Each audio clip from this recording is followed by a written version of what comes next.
नमस्कार मित्रांनो, कसे आहेत? आय होप सगळे ठीक असतील. माझ्या नवीन दिवसाच्या नवीन व्हिडिओमध्ये मी तुमचं सगळ्यांचं स्वागत करते. चॅनलला नवीन कोणाला असेल तर सबस्क्राईब नक्की करा.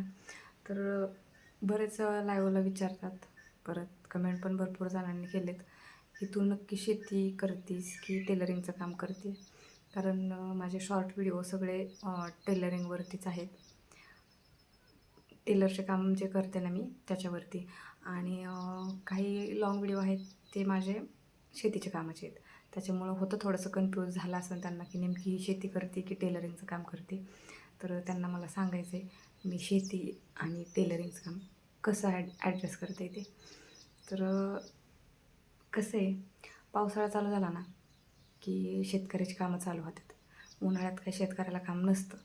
म्हणजे ज्याच्या इथं पाणी आहे ना, तर त्याच्या इथं असतं थोडंसं फार, म्हणजे पीक पाणी काय असेल शेतामध्ये ते असतं.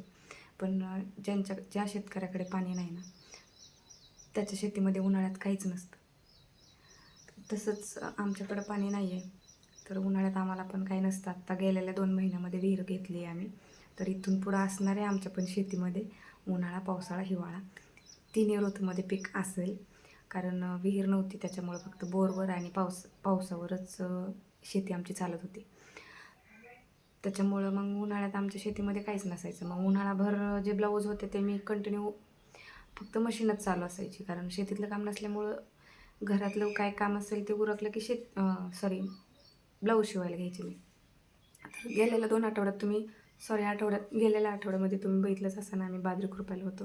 आणि बाजरी खुरपायला आमच्या घरातल्या आम्ही 3 जावा, सासूबाई आणि मावळण सासू आणि एक शेजारची, म्हणजे अशा 6 बायका होतो बाजरी खुरपायला.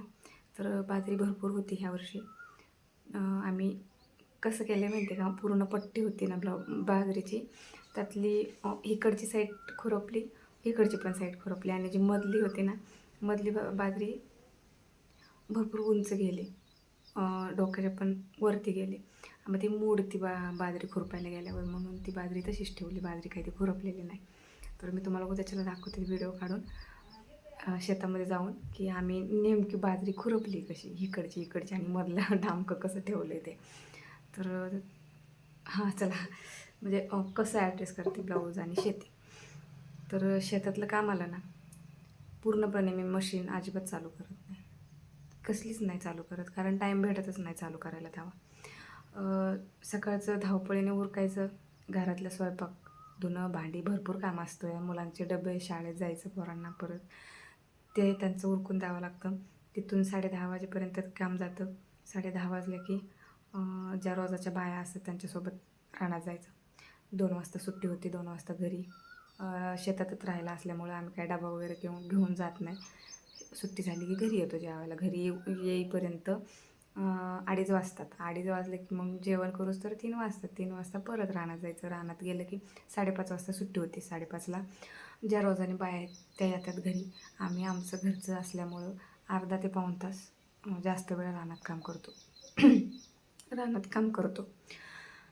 तर मग तेव्हा मला मशीन चालू करायला नाही जमत. आणि जर एखादा अर्जंट ब्लाऊज जर आला तर सकाळचं लवकर उरकायचं, स्वयंपाक वगैरे, आणि जो अर्धा पाऊण तास 10:30 वाजेपर्यंत जो टाईम भेटतो ना, त्याच्यामध्ये अर्धा शिवून 2 दिवसात कंप्लीट करून त्यांना द्यावा लागतो. आणि उन्हाळ्याचं म्हटलं तर उन्हाळ्याचं काहीच काम नसतं. मग उन्हाळ्याचं कंटिन्यू मशीनच चालू असते. त्याच्यामुळे जास्त व्हिडिओ मशीनचे यात होते. आणि आत्ता पावसाळा चालू झाला आहे, रानातले कामं आल्यात, तर मशीनचे जास्त व्हिडिओ येत नाहीत, जास्त शेतीचे येतात. तर तुम्हाला तुमच्या कमेंटचं उत्तर भेटलं असेल मी कशी ॲडजस्ट करते. तर थांबा, तुम्हाला मी 2 ब्लाऊज काल शिवलेत, मी दाखवते मी कसे वाटतात, कमेंटमध्ये सांगा.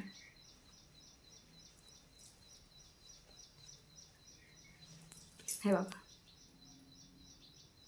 कसा आहे गळा, छान गळा आहे, फुल बाय आहेत, लेस बघा किती छान दिसते. याचे दोरच निघतात काय, लेस इतकी महाग आणते मी, पण ह्याचे दोरच निघत आहेत. काय होतं काय माहिती. हा व्हाईट कलर, तर ह्याचा गळा ऑलरेडीच होता, त्याच्यामुळं याचा काही डीप गळा घेता आला नाही मी. छोटासाच गळा आहे ह्याचा. आणि बाह्या पण बघा, लेस किती छान दिसते.